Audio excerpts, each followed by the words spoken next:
विश्व पुस्तक दिवस के अवसर पर अजमेर लेखिका मंच द्वारा अजमेर प्रेस क्लब के प्रांगण में कार्यक्रम आयोजित किया गया। कार्यक्रम में अजमेर प्रेस क्लब के अध्यक्ष दैनिक भास्कर अजमेर के संपादक व साहित्यकार डॉक्टर रमेश अग्रवाल का सम्मान किया गया। अजमेर लेखिका मंच की मधु खंडेलवाल के साथ सभी महिला कवित्रियों ने डॉक्टर रमेश अग्रवाल को फूलों का गुलदस्ता, अपनी अपनी पुस्तक, स्मृति चिन्ह देकर व शॉल ओढ़ाकर सम्मान किया। साथ ही इस अवसर पर 3 कवित्रियों ने अपनी पुस्तक का विमोचन भी किया। डॉक्टर रमेश अग्रवाल के सम्मान में अपने परिचय के दौरान लेखिका मंच की महिलाएं अपनी अपनी रचना सुनाने से अपने आप को रोक नहीं पाई और सभी ने अपनी अपनी रचनाएं पेश कर अपना परिचय दिया। इस मौके पर डॉक्टर रमेश अग्रवाल ने सभी का धन्यवाद ज्ञापित किया। अजमेर लेखिका मंच की तरफ से आज हम परम आदरणीय श्रद्धेय रमेश जी भाई साहब को हम बहुत बार अपने कार्यक्रम में बुलाना चाह रहे थे, पर मैं जानती हूँ कि उनकी व्यस्तता रहती है और प्रताप भाई साहब भी हमारे साथ हैं, उनको भी मैं नमस्कार करती हूँ और जिनका नाम नहीं ले पा रही हूँ उन सबको हम सब की तरफ से नमस्कार। तो आज हमने ये अपॉर्चुनिटी चुराई है। सचमुच हमने भाई साहब को बोला कि हम तो क्या लाएंगे कि आपका सम्मान करेंगे, आप इतने सम्मानित है पहले, लेकिन उस फंक्शन में जो कुछ भी हम करना चाहते थे वो आज हमने अपॉर्चुनिटी दी। तो हमारी 2-5 बहनें अभी और आने वाली हैं, तब तक मैं चाहती हूँ इस कार्यक्रम को सुचारू रूप से रखें। हम एक गाना और कर लेते हैं, तब तक शायद और लोग भी हैं। जी, एक भावना जी हैं और एक अंजू अग्रवाल जी हैं और प्रतिभा जोशी, कोई नाम है तो नहीं है, तो वो भी अपनी पुस्तक। इससे पहले मैं एक अपॉर्चुनिटी तो आज नहीं छोड़ूंगी, आप लोग आए और प्लीज अपना इंट्रोडक्शन दें अपने साहित्य के इंट्रोडक्शन के साथ, ये बहुत जरूरी है। कोई नहीं, 2 मिनट लगेगी सर, अलाउ करेंगे आप हमें। मैं मधु खंडेलवाल हूँ, मेरी अब तक 5 पुस्तक और एक पुस्तक अभी चल रही है और भारतीय जीवन बीमा निगम में कार्यरत हूँ और इन सब के साथ मिलकर कुछ कुछ करती रहती हूँ। आप आए कविता जी, एक लोग अपना इंट्रो। हिंदी में कविताएं लिखती हूँ, मेरा एक संग्रह, कविता संग्रह प्रकाशित हो चुका है और 10 साझा संग्रह में मेरी कविता। Thank you.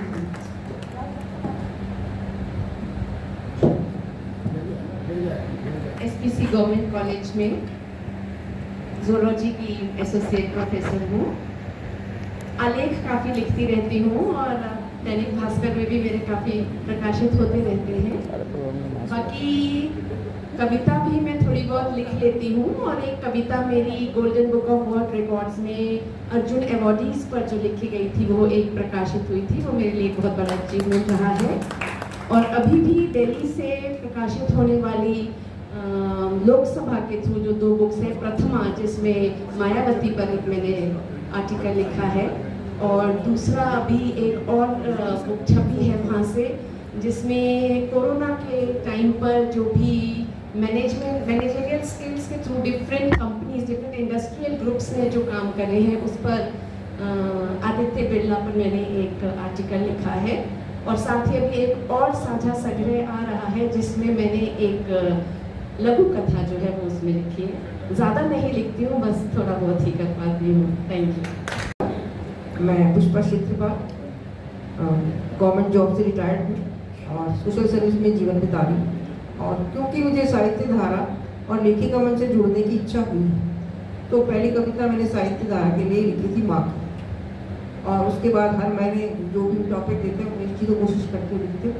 और लेखिका मंच से जोड़ने के लिए मैंने सबसे पहली बार लघु कथा लिखी और मधु जी को धन्यवाद दूंगी कि उन्होंने बुक में उसको जगह दे दी। और अभी समझ लीजिए कि साहित्य क्षेत्र में मैं केजी में हूँ। Thank you. मैं Sunita Jain, assistant director prosecution anti corruption bureau से रिटायर हूँ। 1.5-2 साल से 1.5-2 साल से मैं लिखने लगी हूँ। 6-7 बुक्स मेरी छपी हैं, सभी साझा संग्रह हैं, बहुत ज़्यादा नहीं आता। मधु जी का धन्यवाद कि उन्होंने अजमेर लेखिका मंच में जोड़ा मुझे। सामाजिक सेवा और फ्री में केसेस लड़ लेती हूँ लोगों के, यही मेरा। नमस्कार, मैं अंबिका हेड़ा, फ्लाइंग बर्ड सोसाइटी की फाउंडर हूँ और जो हमारा जो लेखिका मंच का जो सॉन्ग है एंथम सॉन्ग वो मेरा ही लिखा हुआ है। मुझे मौका दिया दीदी ने कि लिखूं और इसको उन्होंने बहुत सराहा और सभी पसंद कर रहे हैं, वो मेरे लिए बहुत बड़ा अचीवमेंट है अपने आप में। आज अपना पुस्तक दिवस है, मैंने उस पर कुछ लाइनें लिखी हैं मेरी कलम ने अभी सिर्फ शुरू ही किया है लिखना, तो मैं आप सबके साथ उसको साझा जरूर करना चाहूँगी। पुस्तक क्या है? पुस्तक क्या है? कागज को जोड़कर बना एक बंडल ही तो है। पुस्तक क्या है? कागज को जोड़कर बना एक बंडल ही तो है, लेकिन उन कागजों के पन्नों में छुपा भूमंडल भी तो है। लेकिन उन कागजों के पन्नों में छुपा भूमंडल भी तो है। चुप मौन शांत रहती है, चुप मौन शांत रहती है, न जाने कितनों की कहानी कहती है। चुप मौन शांत रहती है, न जाने कितनों की कहानी कहती है। कई दर्द कई प्रेम कई व्यंग सजोती है, कई दर्द कई प्रेम कई व्यंग सजोती है। कभी कभी तो रिश्तों की कहानी भी सुना देती है। चाय की प्याली के संग वाली सहेली है, चाय के प्याली के संग वाली सहेली है, तो कभी सफर में हम सफर बन निकली है। कहीं किसी के घर की अलमारी में दबी रहती है, कहीं किसी के घर की अलमारी में दबी रहती है। किसी किसी की तो नींद की गोली भी यही होती है। बचपन में पुस्तक सिर्फ पढ़ाई होती थी, बचपन में पुस्तक सिर्फ पढ़ाई होती थी, न लगाए हाथ तो पिटाई भी होती थी। भागते थे पुस्तकों से कभी, भागते थे पुस्तकों से कभी, प्यार होने लगा है। पुस्तकों को जानने का नशा सा चढ़ने लगा है। पढ़कर पुस्तकों को अच्छा लगता है, पढ़कर पुस्तकों को बाद में अच्छा लगता है। जानती हूँ कुछ दुनिया को मुझे ऐसा लगता है। इस भ्रम में ही रहने का मन करता है, इस भ्रम में ही रहने का मन करता है। पुस्तकों संग बहने का मन करता है।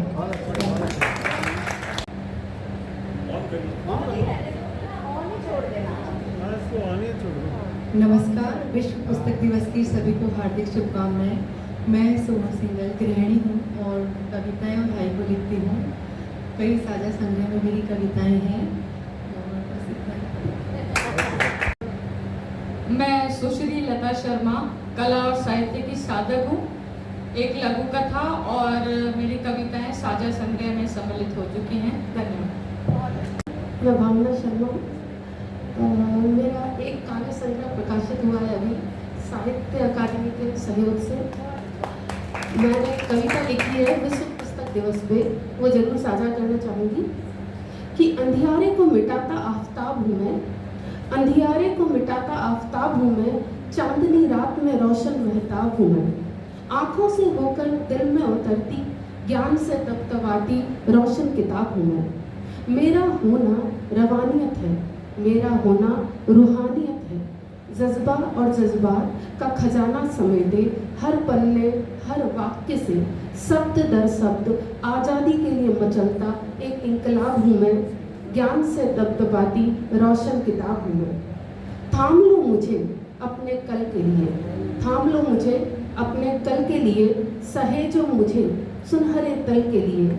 मजबूत आधार दूंगी, शख्सियत संवार दूंगी, बदल दूंगी रोआ रोआ, बदलाव का तूफानी सैलाब हूँ मैं। ज्ञान से रोशन तपतपाती किताब हूँ मैं, तपतपाती किताब हूँ मैं। धन्यवाद। मैं अंजू अग्रवाल लखनवी उपनाम से कविताएं लिखती हूँ। अभी मेरा एक संकलन काव्य संकलन राजस्थान साहित्य अकादमी उदयपुर से प्रकाशित हुआ है और लगभग 3 साझा संकलन और एक लघु कथा संकलन मेरा साझा प्रकाशित हुआ है और एक लघु कथा संकलन मेरा अभी प्रक्रिया में है। लघु कथाएं भी लिखती हूँ मैं। तो अगर अनुमति हो तो एक छोटी सी कविता अपने संकलन में से मैं सुनाना चाहती हूँ।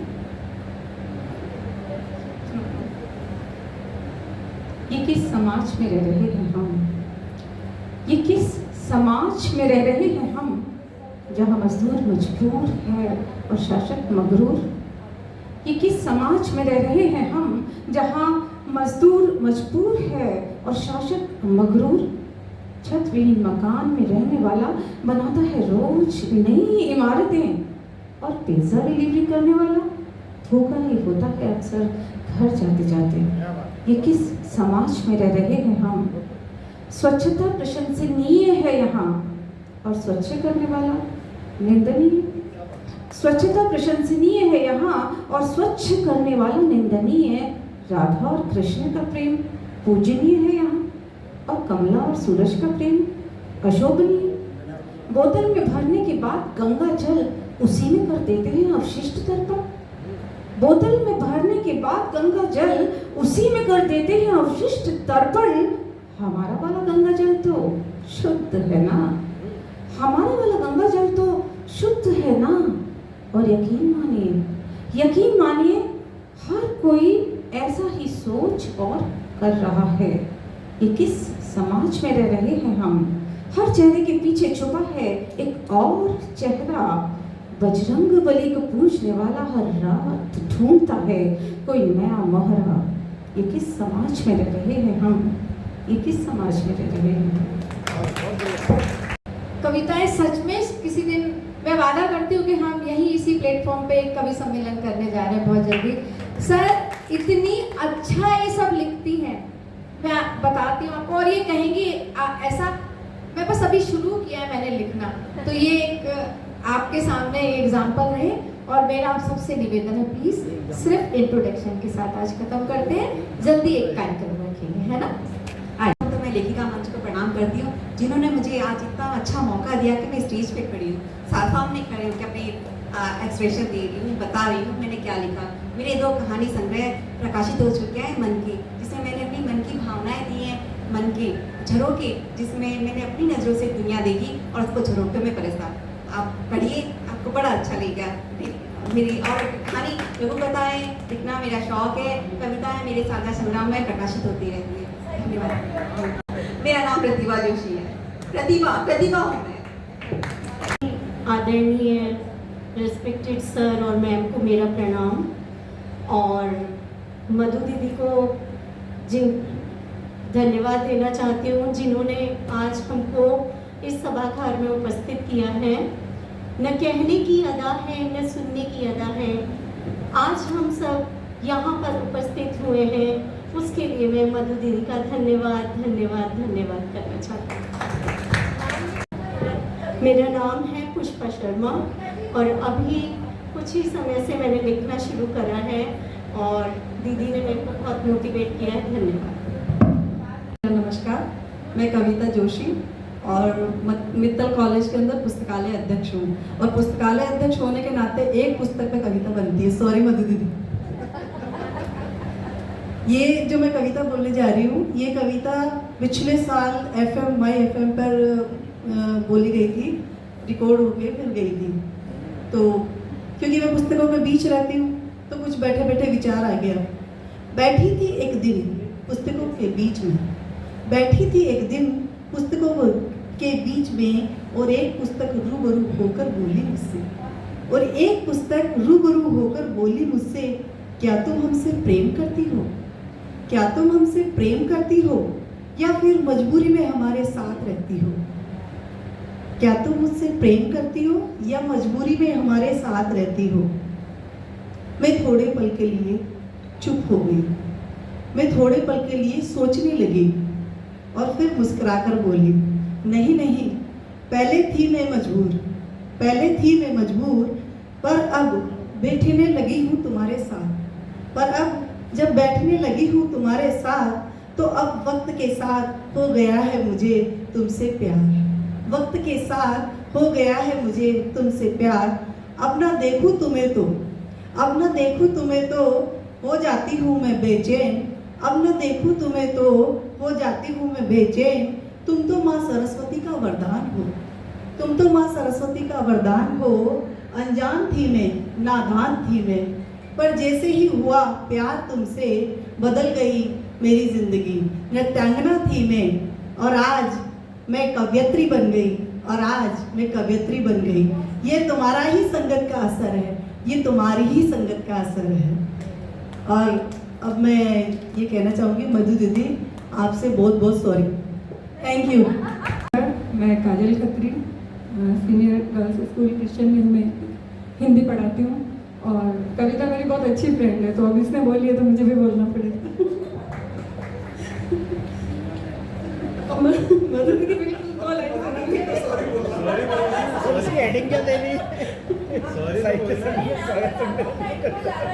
इंट्रो दे दे। काजल खत्री, हिंदी की टीचर हूँ। हिंदी पढ़ाती भी हूँ और पढ़ती भी हूँ।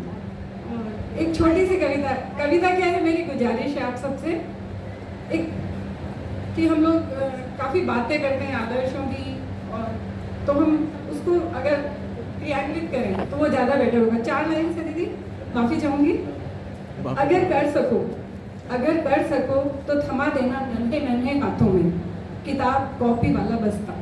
अगर कर सको तो थमा देना नन्हे नन्हे हाथों में किताब कॉपी वाला बस्ता, एक जोड़ी काले जूते, पेंसिल रबर का एक डिब्बा, एक शार्पनर, आने वाले भारत को छील कर तराशने के लिए। शुक्रिया।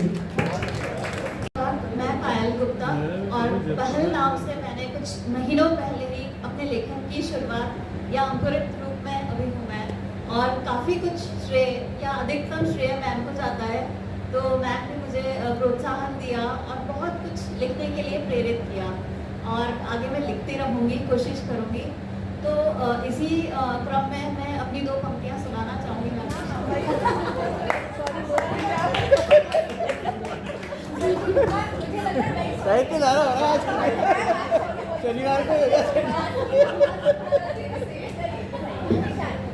पर फिर भी दुनिया में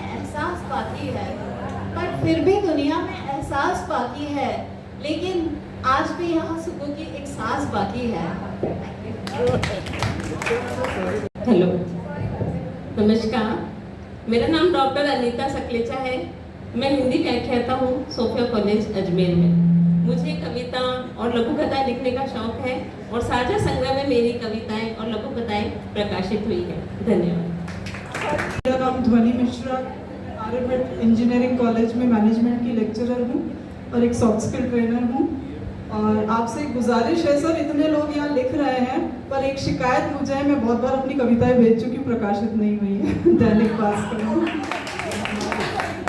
तो सर, लिखने वाले लोग बहुत कम होते हैं और पढ़ने वाले उससे भी कम, ये टीचरों से बेहतर कोई नहीं जानता। तो अगर इतने उत्साही लोग यहाँ उपस्थित हैं तो आप जरूर सर इनको मंच लगातार प्रदान करते रहें। और मैं शायद ये आखिरी सदस्य हूँ, तो पर मैं सबके बिहाफ पर एक चीज आपको जरूर कहना चाहूंगी। शायद हमारा मंच 3 साल हो गए, 3 साल पुराना है, और क्योंकि मैं एक सॉफ्ट स्किल ट्रेनर हूँ तो I will take this opportunity from this मंच की मधु जी में जो लीडरशिप क्वालिटी है अजमेर के अंदर, मैंने तो और किसी के अंदर नहीं देखी, कि इतनी सारी लेडीज को इकट्ठा करना थोड़ा मुश्किल होता है, और फिर उनको प्रोत्साहित, उनका लगातार बनाए रहना उससे भी मुश्किल होता है, क्योंकि उनकी लाइफ में बहुत सारे चैलेंजेस होते हैं। तो for this we all should clap for Madhu दीदी, and thank you so much for making this platform. Thank you so much.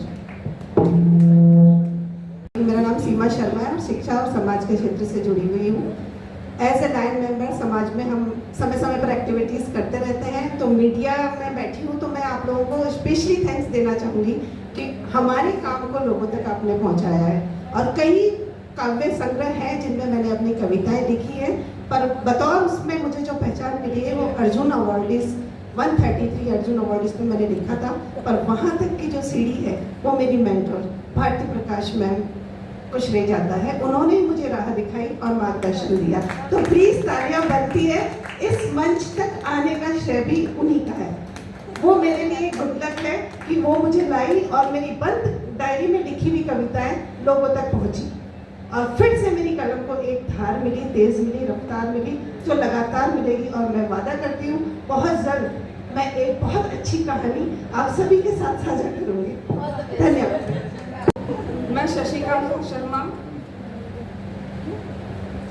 मैं व्यवसाय अध्ययन की अध्यापिका हूँ और पाती लेखिका हूँ। अभी मैं मंच से लेखिका मंच से जुड़ी हूँ। इसके लिए मैं मैडम का हार्दिक धन्यवाद करती हूँ। साथ ही मैं आप सभी यहाँ पे इतनी नारियाँ उपस्थित है तो उनके सम्मान में 2 लाइन प्रस्तुत कर रही हूँ। नारी नारी मत करो, नारी नारी मत करो, नारी नर की खान, नारी से पैदा हुए श्री कृष्ण भगवान। धन्यवाद। और हमारा ये छोटा सा सम्मान स्वीकार करें परम आदरणीय रमेश जी भाई साहब।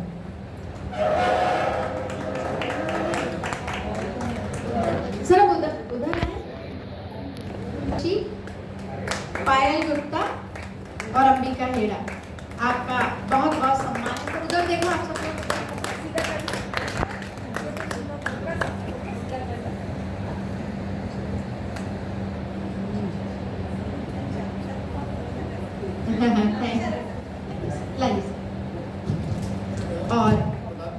अगले क्रम में मैं आप चारों आ जाओ इधर से मिला।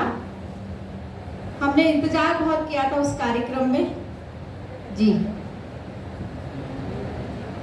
एक छोटा सा हमारी तरफ से सम्मान। बहुत बहुत आभार सर आपका ये स्वीकार करने के लिए। और अब आप लोग भी इधर आ जाओ, एक जना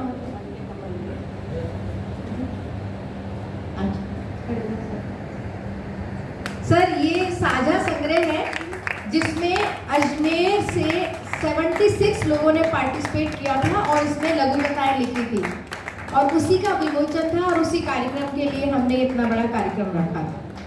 बहुत बहुत आभार।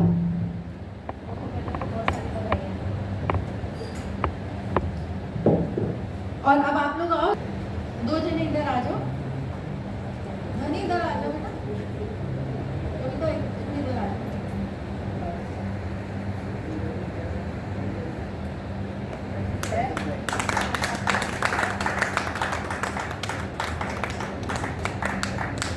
आभार सर आपका।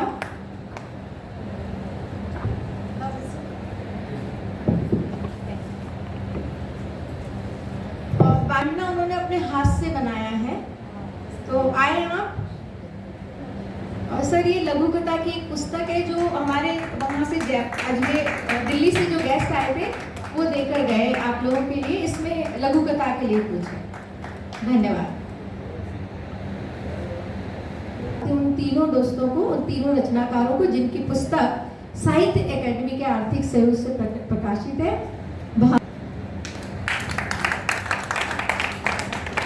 एक और पुस्तक भी है हमारे साथ, हमारी दोस्त हमारी दोस्त नंदित अंजू। इनकी कहानियां बहुत छपती रहती है सर, पेपर्स में बहुत अच्छा लिखती है। प्रतिभा जोशी अपनी दोनों पुस्तकें। और मैं इस मौके पर ये भी आशीर्वाद चाहती हूँ कि एक दिन ऐसा है हम सब की पुस्तकें हों। और ढेरों आज इस पुस्तक दिवस पर आप सबको बधाई और दुआएं कि खूब आप सबकी पुस्तकें छपें। इसी कारण से आ नहीं पाई तो आपके लिए पुस्तकें भिजवाइए। हाँ खोल दो ना।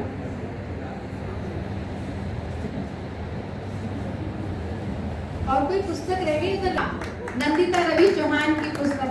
सर ये सभी पुस्तक की जो रचनाकार है वो अजमेर लेखिका मंच की। अब आप बताइए, ये लोग कहते हैं हमने तो भी शुरुआत की है, जो लोग पुस्तक तक पहुंच गए वो शुरुआत कैसे हुआ था। तो हमने माँ पे उसकी किताब लिखी थी और उस पर हम सब लोगों का इंट्रो है, प्लस उस पुस्तक का संपादन हमारे अजमेर लेखिका मंच की ही डॉक्टर भारती प्रकाश और कविता अग्रवाल जी ने किया था। मैं उन दोनों से आग्रह करूंगी कि आएं और अपनी पुस्तक सर को भेंट करें। सर इसमें हम सबका चलचित्र तो है ही सही, लेकिन ममत्व।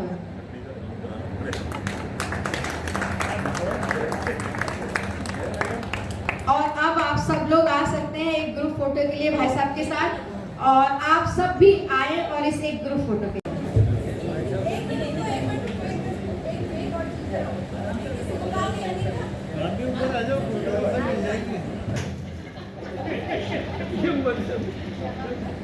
थोड़ा पीछे जाओ ताकि सबका बड़ा हो जाए।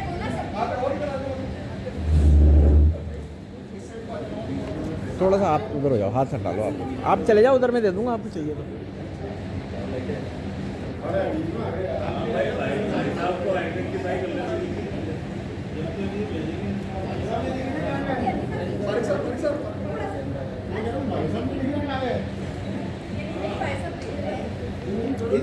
थोड़ा सा हाथ नीचे कर दो।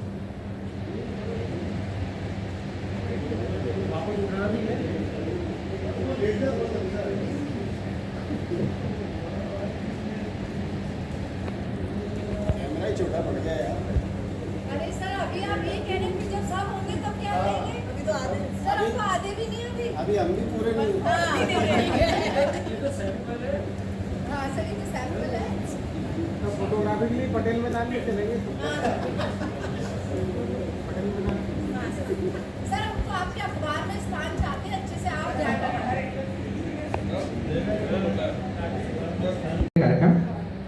लेकिन हमें उसका अफसोस इसलिए नहीं है कि उसके बदले में हमें बहुत एक अच्छा कार्यक्रम में इतनी सारी बहनों से और इतनी सृजनकार बहनों से मिलने का अवसर प्राप्त हुआ। तो अभी जैसा कि हम सभी ने देखा, सभी ने कहा कि हम लोग अभी अंकुरित हो रहे हैं या नव पल्लवित हैं कविता के क्षेत्र में या सृजन लघुकथा के क्षेत्र में, लेकिन जिस तरह की रचनाएं आप सब लोगों ने यहाँ प्रस्तुत की, तो उससे देखकर मधु जी ने भी कहा था कि लगता नहीं है कि आप लोगों ने अभी शुरुआत कोई की है। ऐसा लगता है कि ये अंकुर नहीं है तो वट वृक्ष बन चुका है और फलों से लदा हुआ पेड़ है, इसके फल गिरने पर आमादा है बुरी तरीके से। तो इसलिए आप सब लोगों को बहुत बधाई। सबसे बड़ी दिक्कत क्या आती है कि सृजन तो बहुत लोग कर रहे हैं, बहुत सारे रचनाकार हैं, साहित्यकार हैं। दो समस्याएं आज सार्वजनिक रूप से सामने आ रही है। एक तो ये कि लिखना सब लोग चाहते हैं, पढ़ना कोई नहीं चाहता, बोलना सब लोग चाहते हैं लेकिन सुनना कोई नहीं चाहता। ये एक बहुत बड़ी समस्या हो गई आज। यही वजह है, देखिए अखबारों में भी, मैं आपकी जानकारी के लिए बता दूं, अभी प्रदीप जी को शायद इस बात की जानकारी होगी, हमारे उमेश जी जो आपके साहित्य धारा का जो संयोजन करते हैं, उनकी जानकारी में है कि जो साहित्य का 15 दिन में आधा पेज जो हमें दैनिक भास्कर में मिल रहा है, वो भी बड़े संघर्ष के बाद हमें मिला। आज अखबारों के अंदर, खासतौर पर दैनिक अखबारों में साहित्य के लिए कहीं पर कोई जगह शेष रही ही नहीं है। और उसकी वजह भी यही है कि देखिए अखबार चलते हैं बाजारवाद से, जिस चीज़ की जितनी डिमांड होती है उतना वो सप्लाई करते हैं। और अगर पाठक डिमांड करें, पाठक अगर चाहें कि हमारे को तो साहित्य की सामग्री ही मिलनी चाहिए, कविता ही मिलनी चाहिए, कहानियाँ ही मिलनी चाहिए, तो अखबार क्यों नहीं छापेंगे। और इसकी वजह यही है कि हम लोग, बहुत सारे लोग हैं, बहुत से ऐसे हैं जो लिखना चाहते हैं, सृजन करना चाहते हैं, लेकिन हम दूसरे का लिखा हुआ पढ़ना नहीं चाहते। हमारे यहाँ पे भी हम जब कार्यक्रम करते हैं तो ऐसा लगता है हर आदमी अपनी बारी का इंतजार कर रहा है, दूसरे को सुनने के लिए शायद बहुत कम लोग आते हैं, अपनी बारी का इंतजार करते रहते हैं कि कब हमारा नंबर आए और हम अपनी बारी। तो मेरा सुझाव ये है कि देखिए, अच्छा लिखने के लिए, अच्छा सृजनकार बनने के लिए हमें बहुत पढ़ना चाहिए और बहुत धैर्य होना चाहिए हमारे अंदर। छपना तो देखिए बहुत बड़ी बात है, हम जितना व्रत रखेंगे, जितना संयम रखेंगे हमारे अंदर, वो जो सृजन का जो अंकुर है उतना ही पुष्ट होकर अंकुरित होगा। तो हमें इसके लिए बहुत पेशेंस रखना चाहिए। हम जब इस लायक हो जाएंगे, हमारी चीज़ इस लायक हो जाएगी, तो कोई अखबार तो क्या, कोई भी भगवान भी चाहेगा तो उसको रोक नहीं पाएगा और लोगों के सामने प्रतिभा आता है। आज हमने छाप भी दिया मान लीजिए किसी का, तो आपको जब तक मेरिट के आधार पर आपका सिलेक्शन नहीं हुआ या लोगों ने आपकी डिमांड नहीं की, आपकी लिखी हुई रचना को लोगों ने सराहा नहीं, पढ़ा नहीं, आपको भी आनंद नहीं आया। मज़ा तो यह आया कि लोग हमसे कहें आके कि साहब आप फला को क्यों नहीं छापते हैं, या फला को आप यहाँ पर मंच पर लेके आइए। तो मेरा ये है कि अभी तपस्या कीजिए आप, बहुत बहुत लंबे धैर्य की ज़रूरत है। और रही बात दैनिक भास्कर में छपने की, तो बहुत बड़ा काम नहीं है। अभी प्रताप ने आप लोगों को बताया कि हमारे यहाँ पे तो बल्कि कई बार ये होता है, मैं पूछता हूँ कि भाई क्या बात है, हम नहीं इस बार ये भर्ती के 2 आइटम, आधा पेज मिल रहा है, उसमें भी हमारे को भर्ती की सामग्री क्यों छापनी पड़ रही है। और होता ये है कि हमारे पास में प्रकाशन योग्य सामग्री नहीं होती। ऐसा नहीं होगा कभी भी कि अगर इस लायक कोई रचना होगी और उसको जगह नहीं मिलेगी, निश्चित रूप से जगह मिलेगी। ये पन्ना चालू ही अजमेर की प्रतिभाओं के लिए किया गया, क्योंकि देखिए नेशनल लेवल के, इंटरनेशनल लेवल के जो स्थापित लेखक रचनाकार हैं उनको तो कहीं भी जगह मिल जाती है, रेडियो पे भी, टीवी पे भी, साहित्य में भी। लेकिन जो अजमेर के लोग हैं, जो नवोदित प्रतिभाएं हैं, उनको जगह नहीं मिलती, उन्हीं के लिए पन्ना चालू किया गया और आप सब लोगों को उस पर स्थान मिलेगा, आप लोग करते हैं। अब मैं एक दूसरी बात, जो आप सब लोगों की जो शिकायत, व्यक्तिगत जो शिकायत है, मैं उसको लेके एक बात मैं कहना चाहता हूँ। अक्सर अपने जो मेरे पुराने साथी हैं जो आज कई सालों से मेरे साथ काम कर रहे हैं, वो इस बात को बहुत अच्छी तरह से जानते हैं कि मैं थोड़ा सा अलग तरह का एक इंसान हूँ। मुझे सार्वजनिक मंचों पर जाने में या अपना एक्सपोजर देने में हमेशा से मैं थोड़ा सा संकोच महसूस करता हूँ, और उसकी वजह भी होती है। अभी जैसे आप सब लोगों ने भी यहाँ पे मुझे सम्मान दिया, स्नेह दिया, तो आप सब लोग बहुत अच्छी तरह जानते हैं कि मैं इसमें कंफर्टेबल, क्षमा चाहता हूँ, मैं नहीं होता हूँ उसमें। इसकी वजह क्या होती है, देखिए दो बातें हैं मेरे साथ में व्यक्तिगत रूप से। एक तो ये कि मैंने कोई अभी तक जीवन में ऐसा कोई काम किया नहीं कि जिसके बदले में मुझे इतना सारा कोई सामूहिक रूप से कोई सम्मान मिले। स्नेह की मेरे को दरकार हमेशा जरूर रहती है। बाकी सम्मान जो है वो तात्कालिक होता है, मैं उसको देखिए औपचारिक मानता हूँ, क्षमा करना, आप सब लोगों का स्नेह के रूप में मैंने इसको स्वीकार किया है।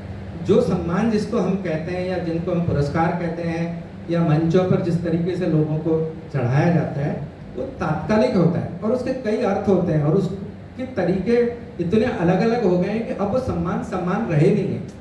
तो और मुझे भी उस सम्मान से इसीलिए संकोच होता रहा है कि मैंने ऐसा क्या काम किया जिसके बदले में मुझे ये सम्मान दिया जा रहा है।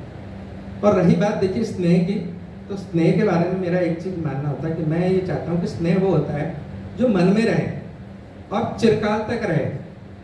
उसको अभिव्यक्त किया जाना भी जरूरी नहीं है, एक दूसरे को बताया जाना भी जरूरी नहीं है। मैं तो बल्कि ये मानता हूँ कि अभी आज आपका स्नेह आज एक बार तो खर्च हो गया है, अगर हम इसको खर्च नहीं करें, दिल में ही रखें, तो ये जैसे बैंक में आपका पैसा ब्याज से बढ़ता रहता है ना, तो स्नेह बढ़ता है।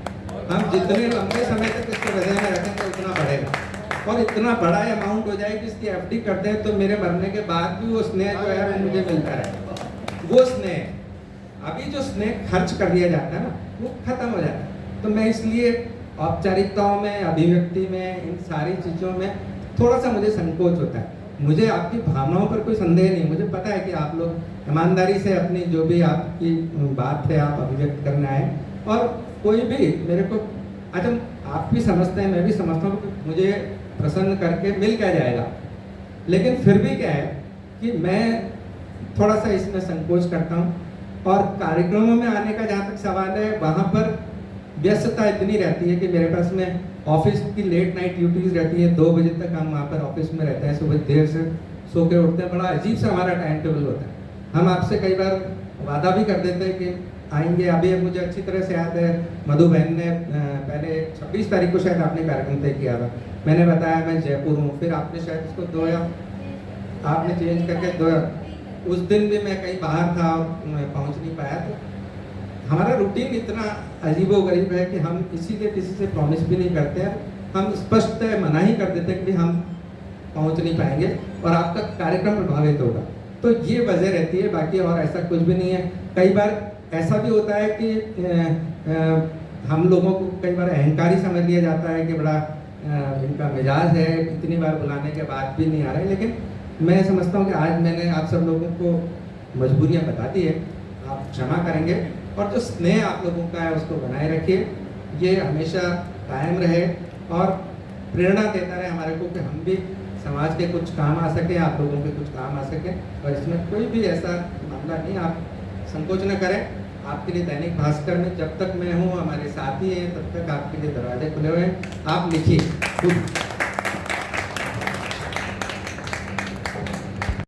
बहुत बहुत आभार आपका श्रद्धेय रमेश जी भाई साहब। मैं 2 बातें तो कहूँगी यहाँ से। आपने ये कहा कि मेरा सम्मान क्यों, या मैंने ऐसा क्या कहा। मैं आपको बता रही हूँ कि मैं नियमित पाठक हूँ आपके फेसबुक पर आप जो लिखते हैं, और मैं आप सबको भी कह रही हूँ, अगर आपने कभी इन्हें फेसबुक पे इनका लिखा हुआ पढ़ा है, आपने अखबार में पढ़ा, तो आपको समझ में आएगा कि इससे तो कितने बड़े सम्मान के ये हकदार हैं। तो ये तो इन्होंने बात कह दी मेरे समझ के बाहर। और एक और बात, आपने अभी मुझे कहा कि प्यार या प्रेम अभिव्यक्त ना करें तो ठीक है। सर, मैं इस बात को नहीं मानती। प्यार अगर अभिव्यक्त नहीं होगा तो समझ नहीं आएगा। मैंने तो किताबों से यही सुना है, प्यार करो और कहोगे नहीं तो कैसे पता लगेगा कि आप प्यार करते हैं। तो सर, हम तो आपसे प्यार करते हैं, हमें आपसे कुछ नहीं चाहिए, तो भी हम आपसे प्यार करते हैं। तीसरी बात, हम नहीं कह रहे कि आप हमारी रचना छापें, हम ये भी नहीं कहते आप हमारी कहानी छापें, हमें कोई आपके अखबार में कागज, लेकिन अगर अजमेर लेखिका मंच नहीं, आपकी बहनें अजमेर में साहित्य के लिए अगर कोई सेवा करती हो, तो ये एक हम सबकी प्रतिबद्धता है कि हम उसे छोटा सा स्थान दें, सम्मान दें। इससे सर हमको आत्मबल मिलता है और आगे काम करने की प्रेरणा मिलती है। बस इतना ही चाहती हूँ और बहुत बहुत आभार आपका। प्रताप भाई साहब सामने हैं, आपका भी बहुत बहुत आभार। धन्यवाद आप सभी का, जो हमें इतने व्यस्त कार्यक्रम में से आपने हमें ये समय दिया।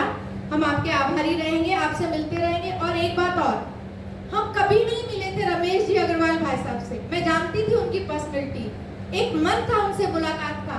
तो इस ओकेजन के अलावा हमारे पास क्या ओकेजन होता, तो हम वादा लेके जा रहे हैं कि काव्य गोष्ठी आपके साथ बहुत जल्दी है।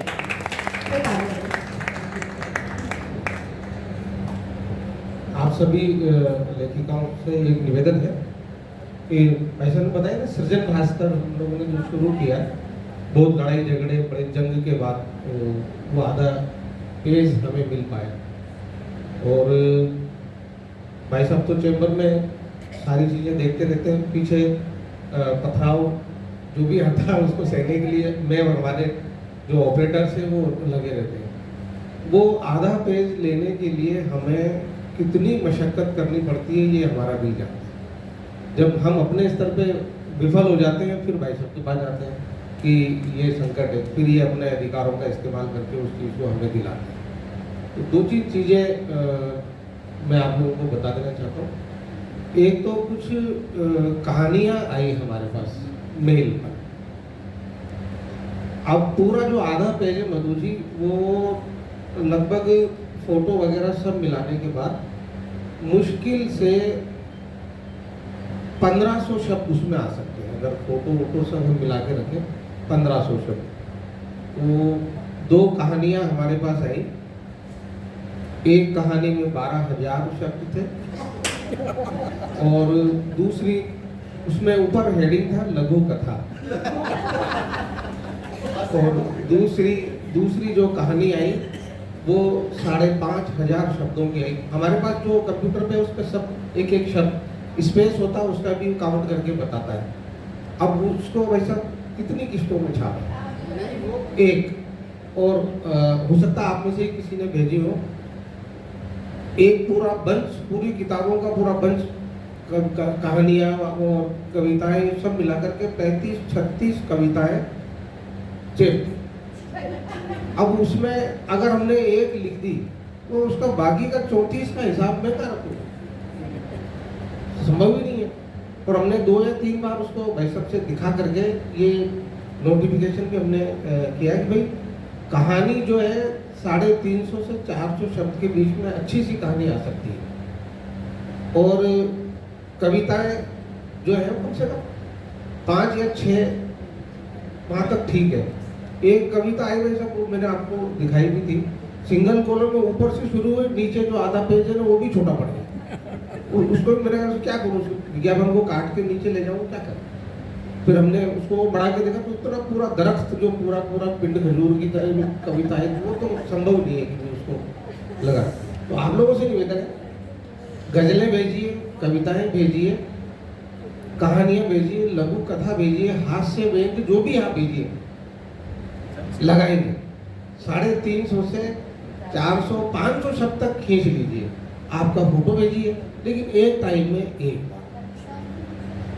हमारा है, हमें जान से प्यारा है, लेखिका मंच हम